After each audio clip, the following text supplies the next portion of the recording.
Mic is on and we are live. Hey, and welcome back. Noemi here, co-founder of ScaleWave. Let me quickly also start this session on the Instagram. Go live. Done. Cool, amazing. So hey everyone and welcome. My name is Noemi. I am the co-founder of ScaleWave. We are a marketing agency specialized in Amazon ads. Today's session is all about answering your hot topics when it comes down to Amazon PPC ads. Certainly, this is an AMA session, so you can ask me anything.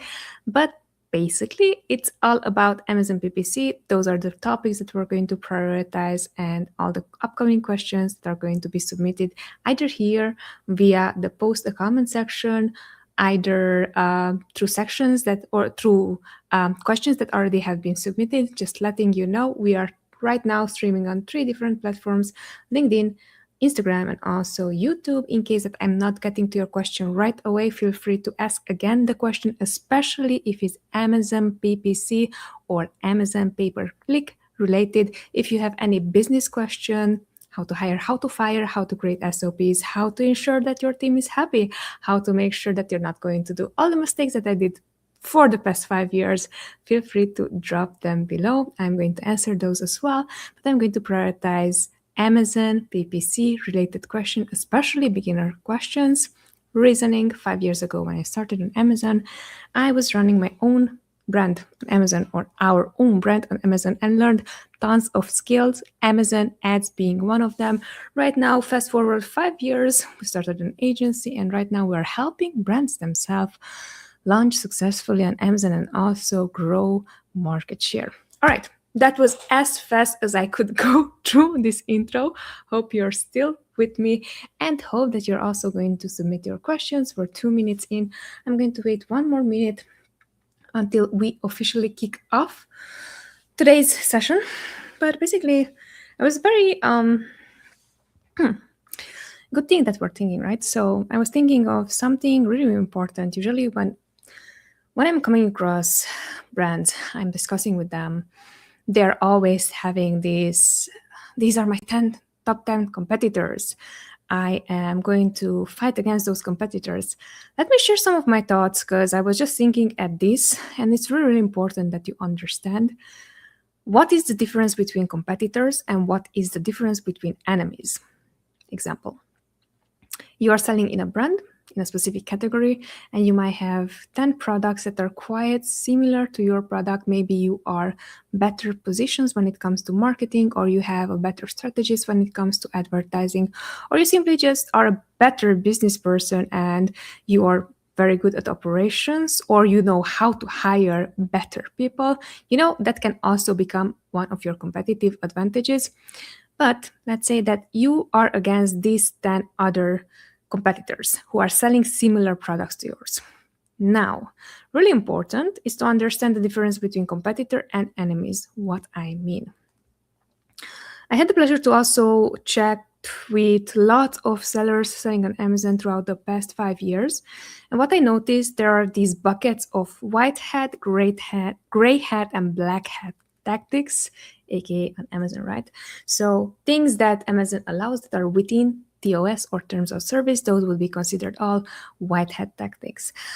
Things that are gray hat tactics would be considered everything that is in between the lines. You might have a loophole. There is no certainty, like this is how to do it. Super specific example: Amazon is requiring us to have, for all our main images, a white background. The main image of the product should contain 80% of the screen. Example: this is my beautiful cat mug from my sister. I have it for 12 years. Proof, there it is, the dent. So this has sentimental value for me. Let's say that this is my product. Amazon requires me that this is the product that is going to showcase 85% on the picture and the rest is going to be white. Now keep in mind that it depends also on categories. Sometimes what can happen is that you might have a product just like this one, or you might have something that is going to be more helpful for someone to check out your product if they're going to showcase it within a certain, if it's a sofa in a living room, what it would look like. So those images, for example, technically are not Amazon TOS compliant, right? But because the category allows it, they are not going to take down and suspend all the listings within the category, but they're going to allow that. So that would be considered a gray hat tactics. Now, black hat tactics is everything that you would do knowingly against Amazon's TOS. Let me explain. So if you know that, for example, you have this competitor on and someone just showed up on the market and maybe you know them and you don't like them, or maybe you want to do harm in any way. So from a wicked point of view, right? Let's say you are going to do something to their listings, either on the backend, you're going to upload keywords that are not Amazon compliant, therefore their listing is going to be suspended, or I don't know, really it depends on how far your mind can go into harming someone. Now, those are black hat tactics. And the way how I would define them is anyone who's executing black hat tactics, I would categorize them into enemies. Why am I telling you this? It's one thing to strategically, knowingly do harm to someone else's listing, and a total different thing to you strategically and with your skill set wanting to become better than the current competition. I know this might sound just a bit like far off the Amazon PPC topic that today we have this session about, but I was thinking of this because it's really, really important for you to know who is what and what category they are in, and very importantly, how to fight them, against them, or avoid them.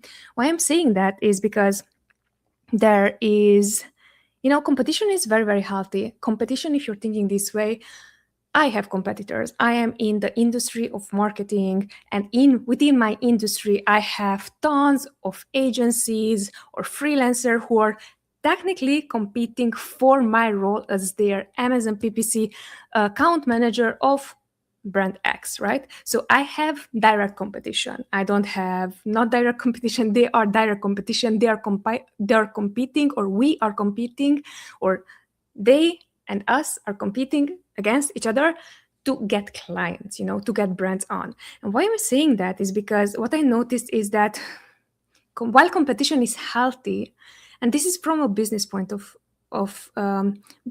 view, competition is really healthy. But if you are facing enemies, so if you're facing people who are actively working against you to demise you, to just destroy you, that is going to be very, very important for you, how you're going to handle them. Because usually when it comes down to competition, the only way how you can outsmart them is really by you becoming better. Your product becomes better, your packaging becomes better, you're being way better at inventory management, you're being way better at the strategies that you would hire for your whole brand, either advertising, either listing optimization, either creatives, either any aspect of your brand, even if that comes down to freaking operations. Because if operations are not working perfectly, you're only as good as the operations that you are currently running your business on. So if you're going to invest in that, here you might have competitive advantage. But if an enemy comes and attacks you, there's no other way than attacking back exactly in the same way how the enemy. So I'm not saying that you should be mimicking whatever they are doing. I'm saying you have to be aware that there are these tactics out there and there are sellers who are undermining you, and you have to fight against that. And giving you a clear example, look, and maybe this comes across very, very passionately what I'm talking about and so on, but this happened to us with the very first brand that we launched on Amazon. And with the very first brand that we launched on Amazon, what I learned is there is such thing as healthy competition, but I also had enemies. And I had enemies by what they were doing to my listing technically. They were buying listings, right? Listings that had way more reviews than my listing, for example. And what they did, which is black hat, by the way, like 100% black hat tactics, don't do that. I mean, you're allowed to do it, but then wait until Amazon is going to suspend your whole account, not only your listing. But what they did, they purchased these accounts that had listings that previously were selling, already had like lots of reviews. And then what happened is that Once that they did that, they also switched it within their listing. So basically what they did is they piggybacked on someone else's success on Amazon. They bought their account, or yeah, in this case, I believe their account, and then they started selling products similar to mine, cheaper at least $10 than mine. So clearly I was not dealing with a competitor anymore. I was dealing with an enemy because they were shrewd. They were okay to do everything within their power in order to get to kill my business. So in that case, my action item was there. I cannot be kind to these people. I have to open up as many cases as possible, because these people were technically what they were doing everything that Amazon does not allow, which means is that what they were doing, they were building trust, reviews, aka trust, ratings, aka trust. They were building trust towards customers who were looking on Amazon a product similar to ours, and they were buying with fake things those customers, right? And Amazon is very strict when it comes down to this one. And why I'm sharing this with you is because I just wanted to double check where you are currently right now in this phase. I know that back then when this happened to us, I think it was year 2 of business, year 3 of business, we were successful. People wanted to copy whatever we were doing, right? So that's when this happened, and I noticed that I was like, I cannot do that. I cannot open up cases to through Seller Central and let them know what are these guys doing. These guys were shrewd. They wouldn't care at all if if you're out of business. They wanted to win. Yes, long story short, I'm sharing this with you because I don't know who you are. I don't know who is watching. I don't know when it's going to be this applicable to you. I am telling you right now, no matter what you're doing in business, in life, this is going to happen. You have to understand who's your competitor and respect them, because they're also doing the same thing like you. They want to survive and they want to do their best and perform better. And there's also the enemy that is going to actively come and undermine as much as they can you to kill your success, kill your achievements, kill whatever you build.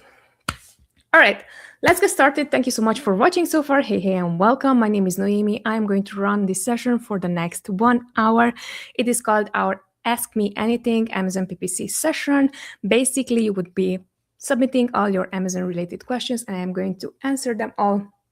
So already the questions have been submitted. Let's get into it. Really, really important, because I do want to make sure that I'm going to prioritize all these questions and answer them, right, to my best knowledge.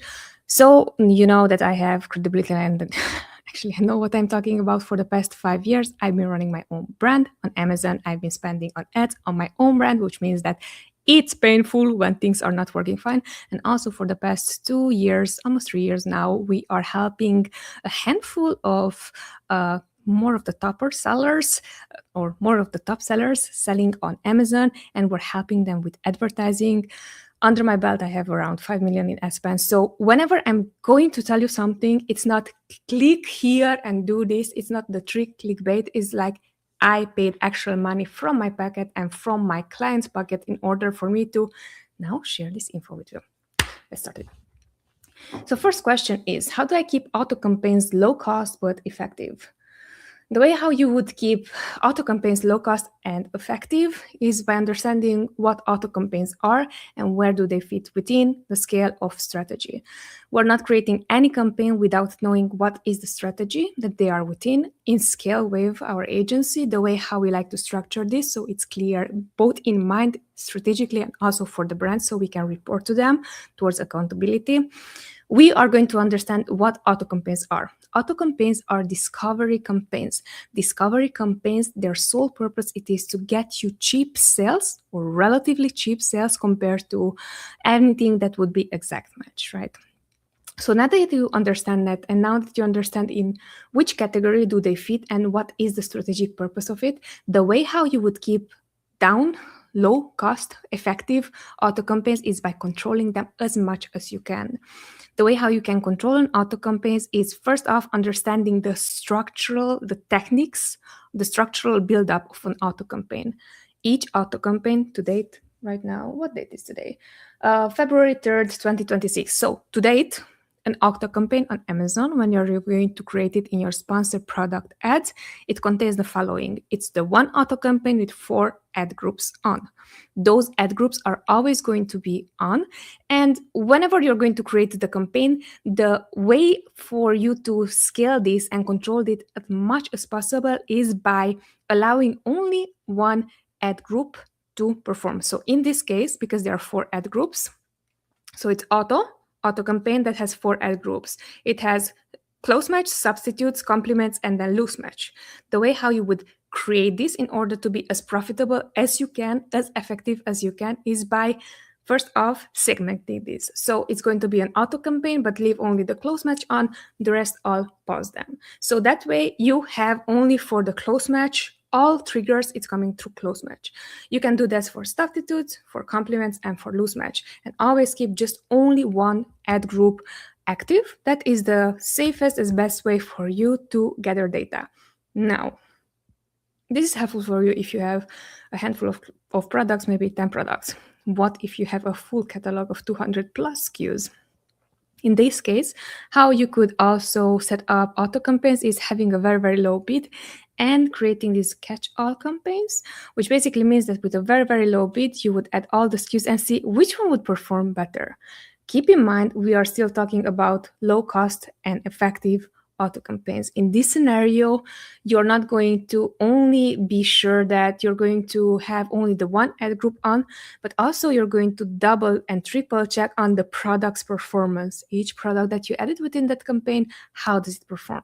If you have clear proof and evidence that out of the 200 products that you added within the campaign, 2 of them are consuming most of the budget, the rest of them don't get impressions. One of them is highly successful. By highly successful, I mean it has at least 5 to 10 orders. And then the rest, they're just consuming budget, but they are not converting. The way how we're going to prioritize in order to make this even more effective is we're going to pause whatever proved already inefficient from spend went through, no sales. That is something that it's clear for you that it's not happening anymore, the campaign. But if spend went through, sales happened, ACOS was high, then you might be thinking, okay, let's give it just more 1-2 shots to see how low can I bring down the bid in order to make that sale possible at my break-even ACOS. That is the way how we would structure and make sure that your auto campaigns are going to be kept low cost and effective. Let me know if that helped. All right, next question. Next question. How much can someone realistically earn as a PPC specialist? Amazing. You can earn from $0 to as much as your mind dares wildly to go. Let me explain. When I started, let's put it that way. So I actually started doing a gig. I took this course. I learned about Amazon PPC. I learned about like how to launch my own product on Amazon. This was 7 years ago, something like that. By that time, we were living in Austria. And in Austria, what I saw so far, it was very hard for me to actually thrive as a successful agency owner and so on and so forth. So what I did on my end, I wanted to get as much possible experience as I could. So yeah, I just saw these jobs. They were looking for someone in social media. And then I was like, okay, I was applying to the job because at that time, it was really a time for me to switch from my current profession, which was music producer, into marketing, And I was like, yeah, I want to learn marketing. I want to get all the jobs possible that it's marketing related because I want to switch backgrounds and learn as much as possible without needing to invest 4 more years in traditional education, right? Long story short, what happened is that I actually found this brand who was selling already on Amazon too, and I did not know that previously. And the first call that I had with this person who was the brand owner, they were saying, oh, look, we need someone for social media and so on and so forth. And then I noticed while I was doing my due diligence and research on them, hey guys, you're selling also on Amazon. And he was like, yes, we are selling and we're making like $20,000, $30,000 per month and so on. Back then, that was like a huge number, especially on the Amazon Germany marketplace. Bear with me, the story makes sense, and just hear me out. Where do I want to get with this? And I said, okay, great. So I'm seeing that. I had some knowledge when it comes down to Amazon ads. I'm like, I want to test this right away, So I charged very little. I charged $500 for, hear me out, for product listing optimization, for creatives optimization, for running their Amazon ads, and also the back end of the listing. So little did I know that it's going to be so much work. However, I needed something to experience in, something like real world. I know how to actually create a freaking campaign. It's not only just the information that I'm looking at YouTube. So why I'm telling you this is because literally I did that job so cheap. And if I'm looking back now we're like right now in 2026 when I'm recording this, we are not anymore taking on even like full account management. Simple reason because it's actually, if it comes down to that, it's super expensive for the brand to hire us. So we have different setup. But my point is that you can start from the bottom. So you can accept free work and then say, okay, I'm going to do this for free. I'm going to learn on the account. This is still my knowledge. I am still going to apply knowledge. But if you are, for example, a strategist, for me, for example, if I would go to a brand and I'm telling them, hey, I'm still charging that $500 on your account and I'm dealing with 6 and 7 figure brands, they're just going to look at me and it's like, really? And it's like, yeah, that's how much I'm charging. So then you would put in the question of, does this person actually knows what they're doing? Because $500 for the strategy that my account needs, that has 5 marketplaces, 6 marketplaces, highly likely they're not going to be able to manage whatever I'm looking for. And if I'm going to charge the same amount of $500, probably they're not going to take me seriously. So back to you, to your question, how much can someone realistically earn as a PPC strategist? I would advise you, take a step back, look realistically where you are on the journey. Are you a junior? Junior, the way how we are defining them is step by step, SOP follower, no thinking, no nothing. They just know very well how to execute, which is an important skill to have. It's not one of the skills that you have that actually are going to help on account grow. Are you an intermediate PPC manager? Intermediate means that they understand strategy, they can create strategy, they could manage an account, but if it's depending only on them, the account probably is not going to grow. Maybe it's going to become more efficient. Or are you at an advanced level? Now, all the sessions that we have right now, certainly hope after the past quarter, I prove you that my knowledge is based on my skill set. So I am already at an advanced level. I know how to project for this quarter, which are the most important things that we're going to talk about with the brand, what are the things they should prioritize, what are the things they should not prioritize, right? So I am thinking of myself right now as an advanced strategist level. For an advanced strategist, you can literally ask for as much as you believe that you can help the brand grow, and they're going to pay you, right? Of course, you're not going to ask for something that is like, pay me 5 million because I can do this, and you're not able to do it. So if you're going to play in the the courtyard of businesses who are doing 20, 30, 50, 100 million, and you're asking for your 5 million, probably they might be considering you. But if you are targeting clients that are 5-figure, 6-figure, even 7-figure, I'm not going to consider you. So let me know if that answered the question, but this is the way how I would realistically just sit back and understand what my value is. Because most of the time what I'm seeing is that junior to intermediate people, they're just going to apply for advanced positions. And then honestly, right now in my company, I'm like 2 weeks in, you did not show me that you're advanced, you're charging me with for an advanced payment, you're out. So that's why I'm saying it's really, really important for you to understand where you are and based on that to realistically charge. Third question.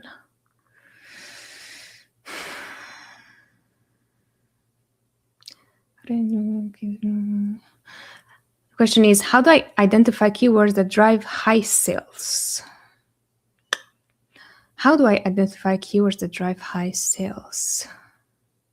First thing that we would do in Scaleway is downloading your last 30 days report and see what works, what doesn't work, what should be paused, what should thrive as their new campaign, and which are things that we should negate. So when it comes down to identifying keywords that what works and brings high sales, I would first define it. What means for you to have a keyword that drives high sales? One order is not high sale. Let's be blunt.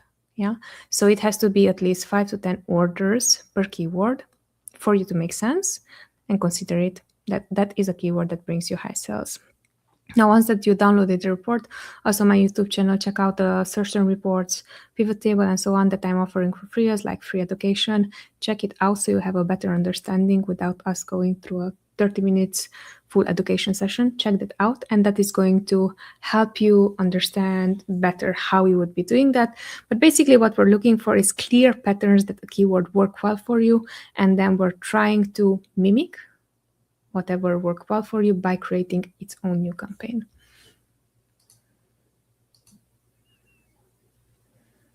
Next question. What does a successful PPC product launch look like? Product launches. I know, it's painful. Product launch is one of those things that when it comes down to product launch, people are always assuming it's always PPC related.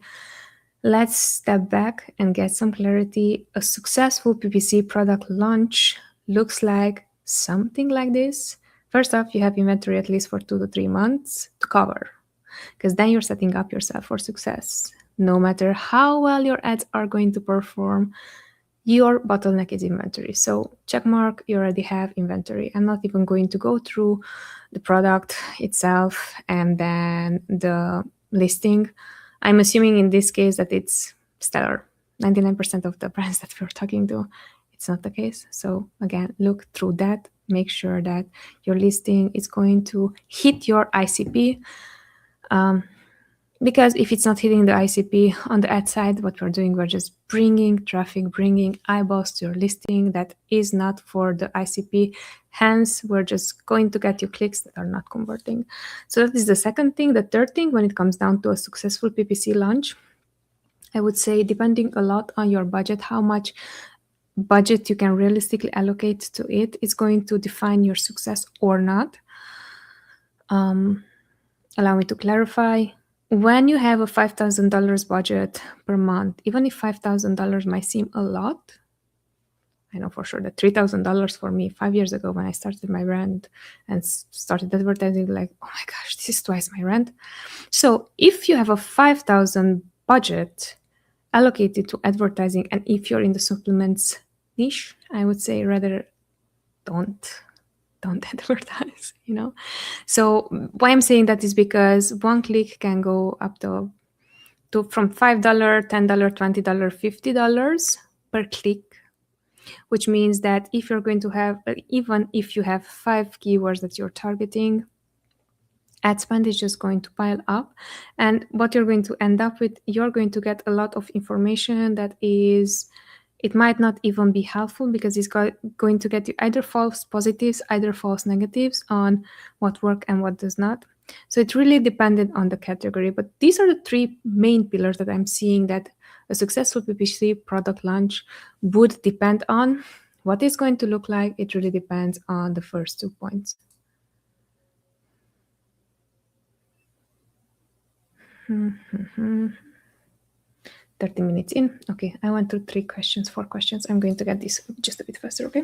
So when should I use broad match targeting? You should be using broad match targeting in case that your strategy, it is discovery campaigns. For discovery campaigns, we are allowing Amazon to showcase our product for everything that at least has the one keyword, or even broad match is very, very tricky nowadays, because even if you're selecting broad match, there's also a highly likely chance that none of the keywords within your broad match phrase is going to showcase within the search term.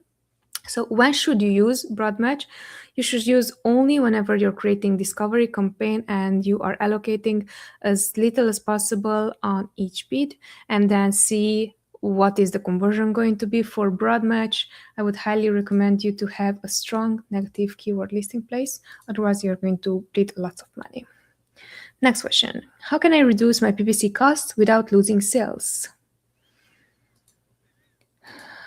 How can I reduce my PPC costs without losing sales? That's the question. Okay, I might need just a bit of tea before I'm continuing.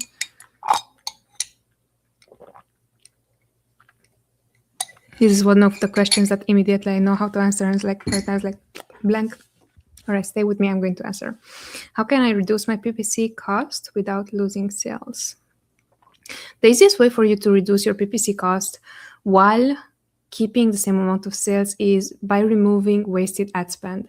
Defining wasted ad spend. Wasted ad spend means that it's not anymore in the strategy that you created for the account for that specific campaign, or it's clearly showing that you tried to gain additional market share but were unsuccessful. Let's say 50% of your ad spend goes into these gaining more market share campaigns, and you just see that, hey, this is not working for me. Those keywords that probably were a year, 2 years ago helpful for me to get sales are not anymore. I'm not anymore in a competitive advantage against my competition. So those would be my go-to things in order for me to make sure that I'm reducing my PPC cost. That is a waste. Another way how you can reduce this, it goes hand in hand with the first step, is going to be opening up all the campaigns that currently are running within your account, assuming that you have more than one campaign. If you had the one campaign, go nuts on the one campaign. But the way how you would do this is open up the campaign and see what are you currently targeting and what are you not currently targeting. Really important. What are you currently targeting? If you have clear signs that there are you have multiple products within one campaign and multiple products that are just bleeding money. There's the one product that maybe it brings 2 orders for the total of 30 days or 5 orders for the total of 30 days. Those would be the targets that you would be, or products in this case. Those would be the products that you would be still keeping enabled. The rest of the products that are either hemorrhaging money, so they're just like getting clicks, no sales, either they just stay there, stand alone, and just live happily enabled, do not generate anything, pause them. Quick tip, and you're going to thank me later. Why am I telling you this? Is because we recently, almost 2 months ago, took over an account where this was the case. So they had a lot of campaigns, 9,000, 10,000 campaigns, something like that, active campaigns. And what we did first on our end is we trimmed down everything, right? So when it comes down to trimming, only the wasted ad spend, that was the first thing that we paused right away. Mistake that I learned on my own, and I want to share it with you. And this was recent. So we also left in a few targets that had, like, they were enabled, but there was no traffic on them, right? And then we were thinking, okay, if there's no traffic, if there's no, they are not getting clicks and so on, it's not going to bother anyone.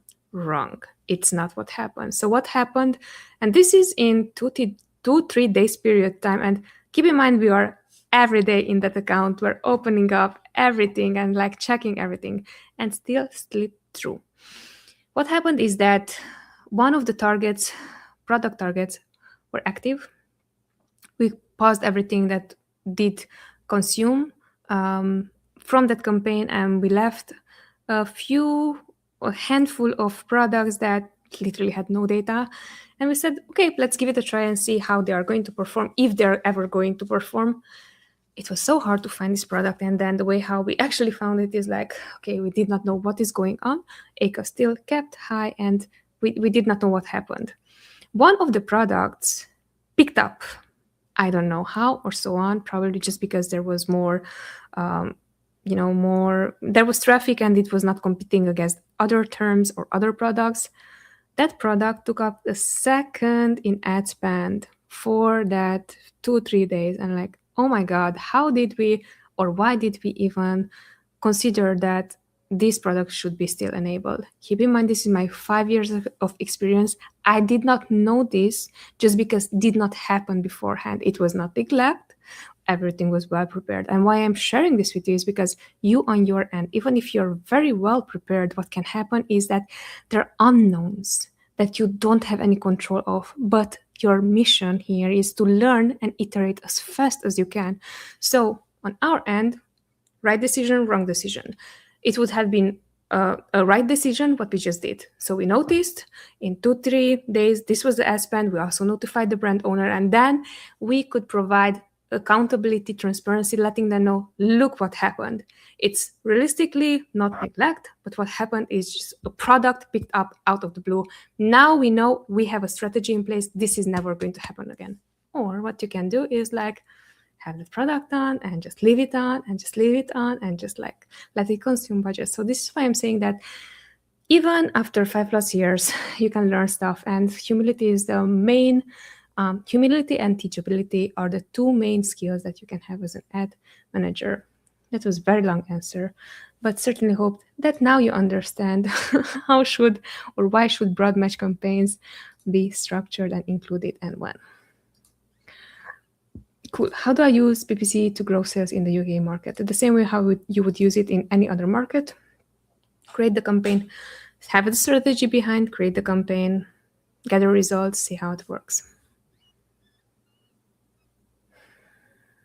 Also, quick note, if you're already selling in the US market and you're expanding to the UK market or the CA market, the same keywords are not going to perform the same way because people are asking or saying or defining things in different ways. Heads up, only branded terms are going to convert with exactly the same wording. Other keywords might be totally called differently, right? So parchment paper versus there was one of these questions. There was another way how you would call this in UK. Just heads up there because that's something that we notice on our end. What's the right PPC strategy for launching a new product? Have an amazing product, talk to your ideal customer. So if your ICP, it's not fixed and it's not targeted, you are going to bring additional eyeballs to something that it does not work. How do I properly analyze PPC reports without getting overwhelmed? I did got this question a while back. I'm still happy to answer it. The way how you would do this is very easily. Oh, Raul joined. Hi, welcome. Hope that you're still there. How can I tell if, the question was, how do I properly analyze PPC reports without getting overwhelmed?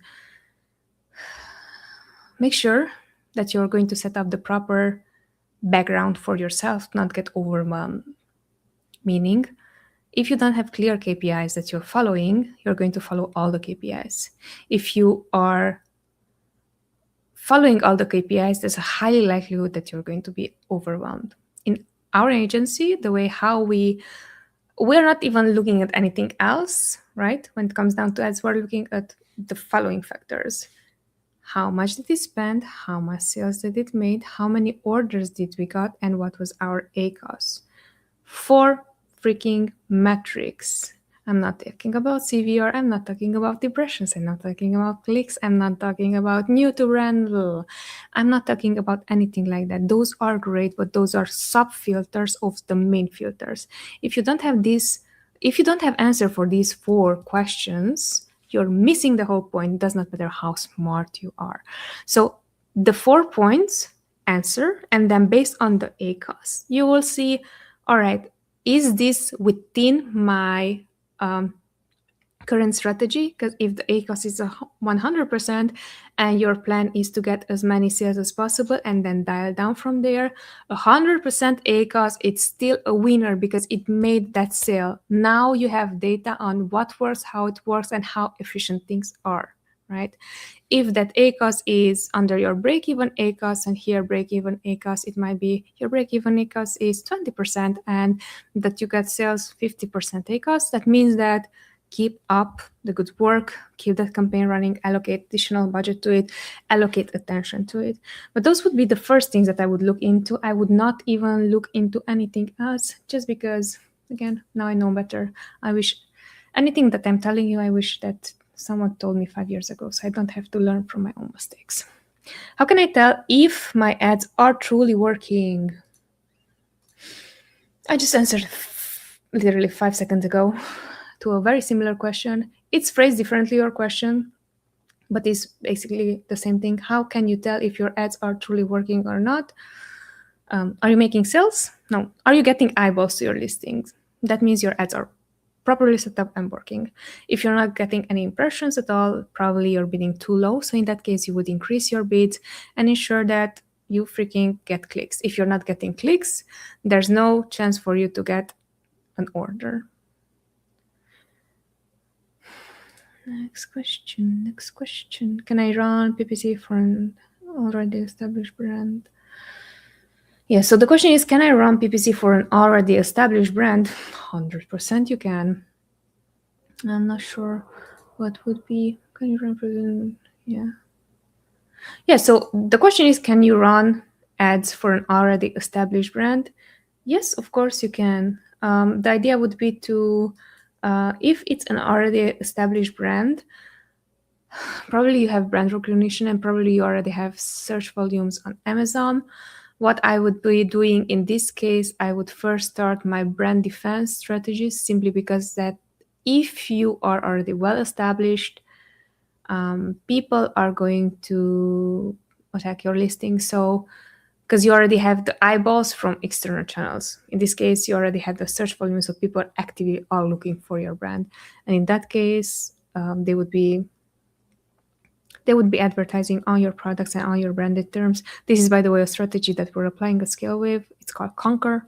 We're going to piggyback on everyone who's not taking advantage on being strategical about protecting their brand. Okay, next question. We're 41 minutes in, 20 more minutes. How do I relaunch a slow selling product using PPC?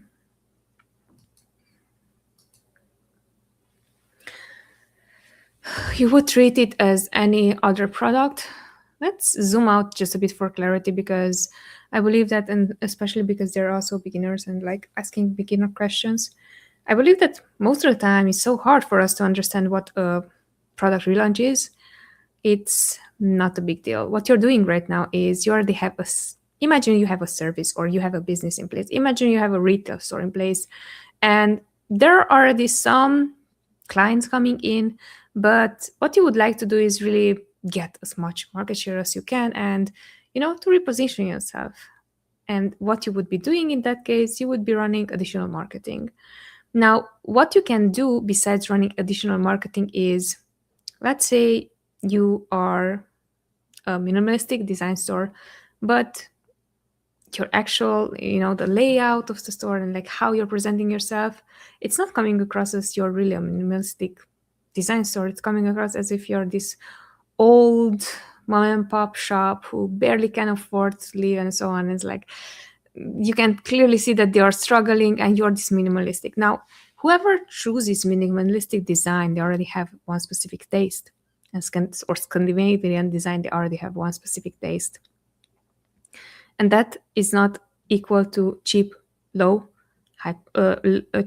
low quality and so on. So there's going to be a differentiation between once that they are entering their store, no matter how good your products are, if the layout, if the atmosphere, if the smell, if it smells bad in the store, you're going to give that as first impression. So keep in mind that if you're going to sell on Amazon and that is the bad smell, idea that I just explained, if that bad smell is still on the product that you're selling, it looks old, it looks like, you probably would not buy that, or only people who are trusting you and they have been your customers for a while, only they are going to buy that. What you're doing is you are missing out on a lot of potential and potential sales, potential market revenue. So this is the same way how I would see how would you relaunch a slow selling product using PPC. You would do it the same way.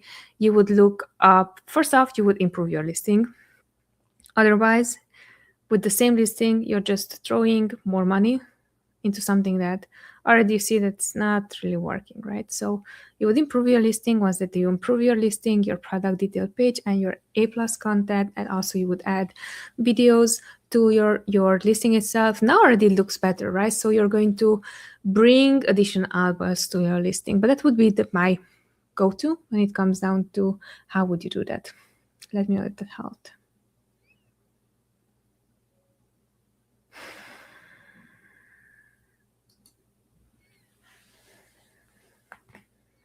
Next question is, how do I get my ads to show in top placement? You would use placement modifiers. The way how you would find these is once that you're going to log in within your ad console, you would go to and open up a campaign, and within the campaign you would see a section that says placements, and you would go there and you would check out which are the best placements that your product is selling well, that are bringing most orders under your break-even ACOS. And those are the placements that you would first focus on. I personally, or we at Scale with the way how we're doing it, we never increase placements for multiple placements, but we always keep only one placement. The reason for that is because we want to have as much control as we can when it comes down to placement management. So if I'm doing exactly this step-by-step process, I'm logging within my ad console, I'm opening up the campaign, I'm opening up the bid adjustment section, I'm looking at the placement, and in the placement section, I'm seeing the top of search is performing best for me. It had 20 plus order. The rest, it had 20 plus order at 20% ACOS. The rest of the placement had less amount of orders at higher ACOS or even lower ACOS, but not as many orders. Then what you would be doing, you are taking top of search placement, and then we would add additionally 50, 100, 200%, whatever you're comfortable with and makes sense for you.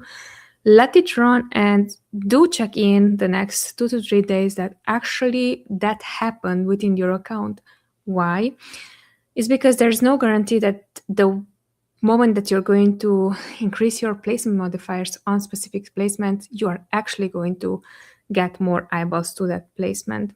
This is for real whenever we are going through our daily optimization, like the daily history log process, which basically on our end means that we're checking in on the account, seeing if everything still works and if any new campaigns were created or any campaigns where we added specific placements. We're looking, did I move the needle? Did the 100% placement modifier I just placed yesterday, did I got more traction for that particular placement? If it did not, it means that it was not successful. So what we're going to do is, if you're comfortable with the ACOS and it's below your expected ACOS or break-even ACOS, you would increase even more placement. The goal is that we are going to increase orders for that placement while keeping around the same ACOS. Let me know if that helped. Alrighty. We have a few more questions here in the chat. Today the chat is super slow. Like 2 weeks ago. I'm going just a bit slow until although I should answer questions. Okay, I'm letting you know very quickly, okay? I think 2 or 3 weeks ago, because these are also like publicly shared sessions, which have just gone wild, crazy, and like people like, are you AI? Are you not AI? So it was so funny. It was so funny to see that, and that actually helped a lot with conversion because we got a lot of subscribers. So now the chat is not as intense as it was that time, but it was really cool to see like when people are going all on top. Okay, how do you call it? Squirrel brain off. Let's get into topics strategy because we still have questions. Next question, how do I change the spending limit for my Amazon PPC campaigns? Very easily. First off, we want to understand spending limit on PPC campaigns. Are we referring to daily budget? Daily budget also is a limit. Are we referring to total overall budget on a portfolio level? You add your portfolio, then the portfolio becomes the bottleneck, or here spend limit on your total ad spend. Or if we're going on account level, and here Amazon, it's only allowing for sponsored products to have specific thresholds up to 20, from 25% higher to up to 100% higher. Those are the 3 levers that you have right now. So in that case, you would just look into which is the actual budget that I want to change, and then you would just go ahead and change the spending limit on that. Next question, how do I set up sponsored display ads so they are profitable?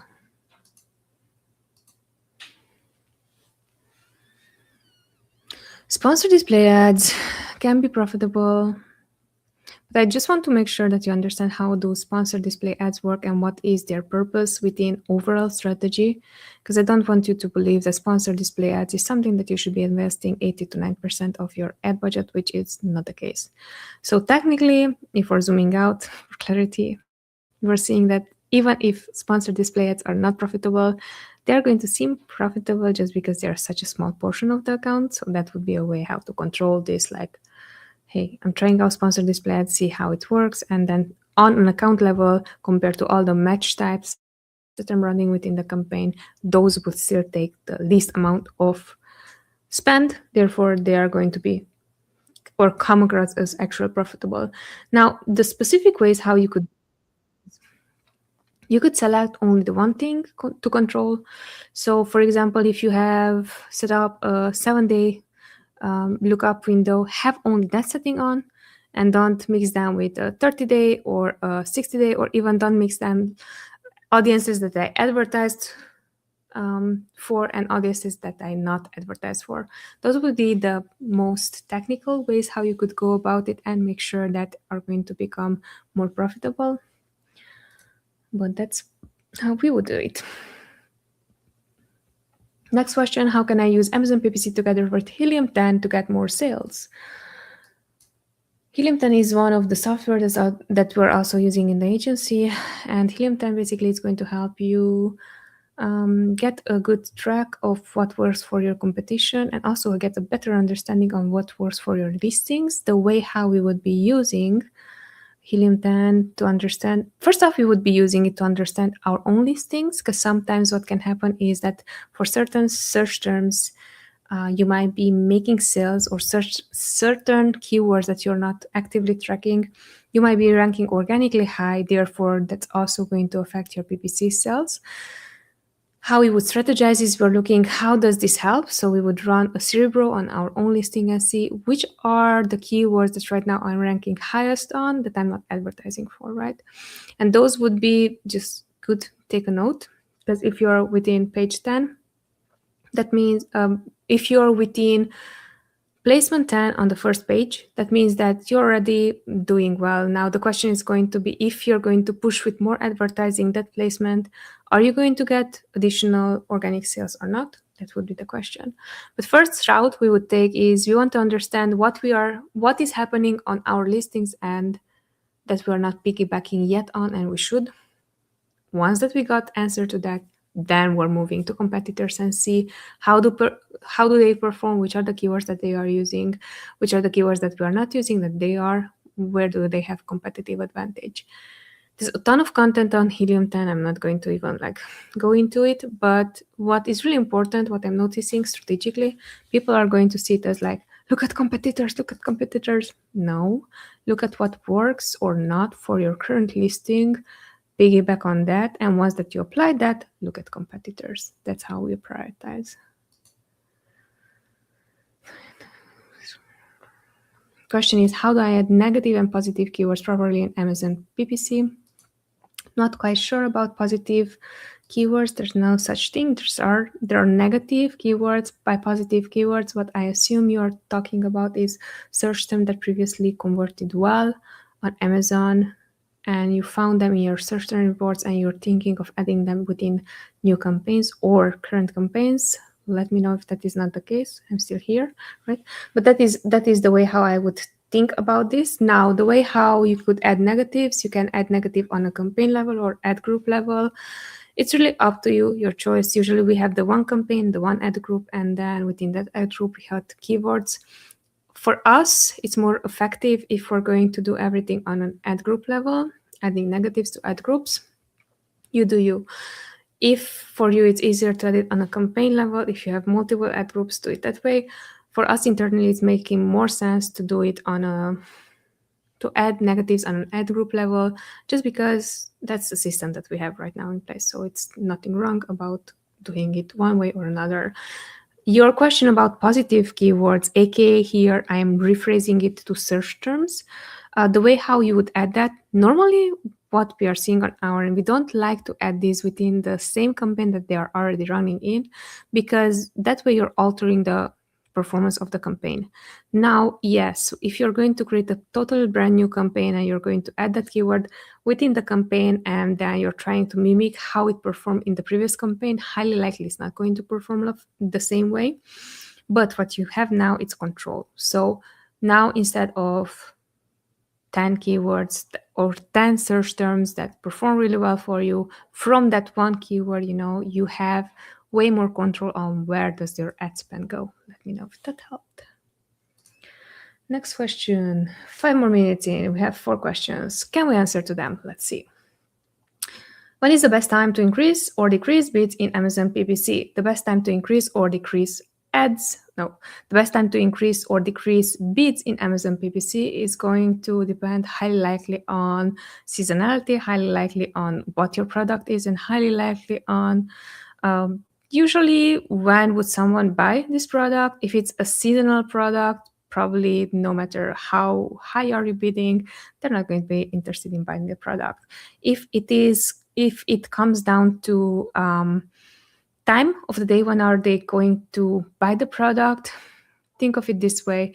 Is it an urgency related product? So aka someone wants to buy that right away, or is it a wishful, that decor items, those products, someone can be adding it.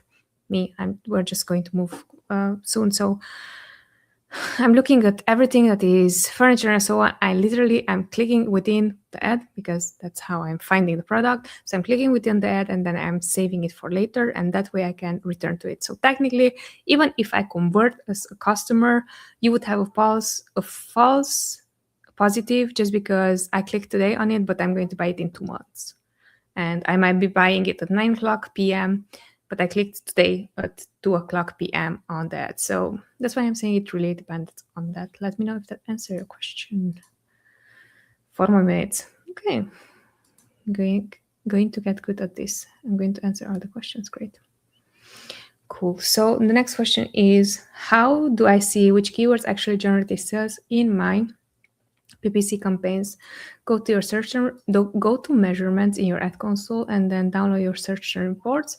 Also, make sure that you're going to go through my whole YouTube channel and find a video called search term reports or pivot table or something. It has the keyword search term in it, I know, because I wanted to rank on that on YouTube. So find that, and that is going to explain clearly what it means to find the good keywords that generated sales for you. Next question, how can I use PPC to increase my product's visibility on Amazon? Start the freaking campaign. That will be the best way. Now, seriously, have a good strategy and good, clear understanding of why are you starting a campaign. Most campaigns fail, not because the outcome or the performance, but people don't know why they are starting them. And even worse, they're getting false hopes that they know what they're doing just because something worked well, and they don't know how to replicate it. So when it comes down to this, what I would do is I would first make sure that I am clear about, do I want to get more eyeballs to my listings? Then I'm going to have the strategy of, yes, on the short run, it's going to cost me more, but on the long run, it's going to become more and more profitable. If I have the strategy, I want to get more market share, then I would have no problem with spending more if I'm converting well. Now, you will have one specific threshold when, say, you have total $10,000 allocated for your ad spend, you're $5,000 in, you barely produce sales. That is going to give you an answer and data to something else. Either it's very competitive, the niche, either your product is really not well positioned, either it's totally irrelevant, the keywords that you're bidding on. But that would be the gist of it. Let me know if it helped. All right, one more question, last one, and we're almost done. Great. How do I find strong product category keywords for Amazon PPC? I'm not quite sure what you mean by strong product category keywords for Amazon PPC, but let me tell you what your question makes me think. The first thing when I'm hearing it, it makes me believe that you're asking about products that are within a certain category.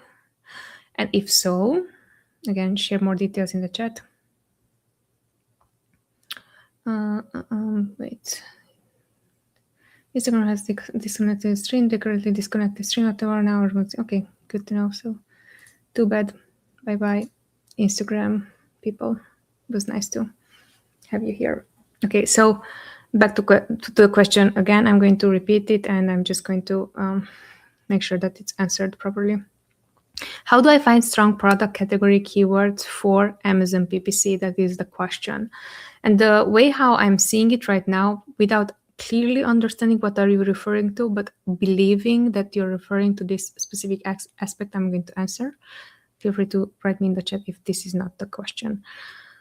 The way how you would do this, you would understand first of product category, and then the easiest way for you to target product categories, specific categories, is by creating sponsored product ads. And then when it comes down to choosing between keywords and products, you're going to choose products. And once that you've chosen products, you would be going and selecting specific categories within within Amazon. And that is the way how you would be selecting specific categories you want to target via your ads.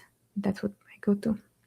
All right, 1 straight hour. We still have 3 more people at least here on LinkedIn enjoying this session. So thank you so much for watching. It was an absolute pleasure. Again, my name is Noemi. I am the co-founder of Scaleway. We are an agency specialized in helping brands between 5, 6, and 7 figures successfully scale on Amazon and generate revenue.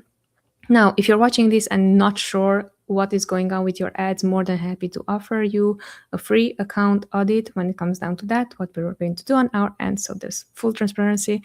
It is a no strings attached offer that this is something that we're doing for everyone who's reaching out, basically checking out if you're a good fit for us, and if we're a good fit for you, we'll be taking a look at your current ad performance, and then based on that, we would see, hey, how can we help in order to achieve your goals? If we're not a good fit, more than happy to share all that value with you and, just pay it forward. If you believe that we are going to be a good fit to help you achieve the success and the goals and the revenue goals, targets you may have, feel free to sign us up, have us take a look of whatever it goes on in your Amazon ads account, and then of course help you achieve those goals. Again, it was a pleasure to have you on. These sessions are on a weekly basis. Next Tuesday I'm going to be back at 1 p.m. EST time. Streaming online right now from Fort Lauderdale, Florida. Thank you so much for watching. Hope to see you on the next session. Till then, be good, be brave, and be responsible, and you are going to have lots of success. Don't forget that you're playing this for the long game. Thanks for watching. Take care. Bye.